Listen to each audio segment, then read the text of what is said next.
বৌদিমণি, এইবারে চালগুলা খুব ভালো আনিছো গো। হ্যাঁ গো, ঠিক বলেছো। মা, এইবার কি কি পিঠে বানাবে?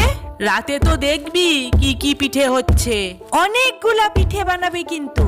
আর আমি সব কটা পিঠে রাতে চুরি করে নিয়ে যাবো। না, একদম না। ও মা, দেখো না জেঠি কি বলে। আরে তুই রাতটুকু বসে পাহারা দিস।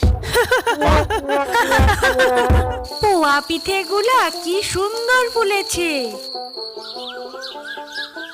কি রে, পৌষ সংক্রান্তির দিন ভোরবেলা স্নান করতে হয়, তোদের তো এখনো ঘুমই ভাঙছে না। তাড়াতাড়ি ওঠ রে। এই নে, এই পিঠেগুলা দুজন মিলে জেঠিকে দিয়ে আয়। আচ্ছা মা।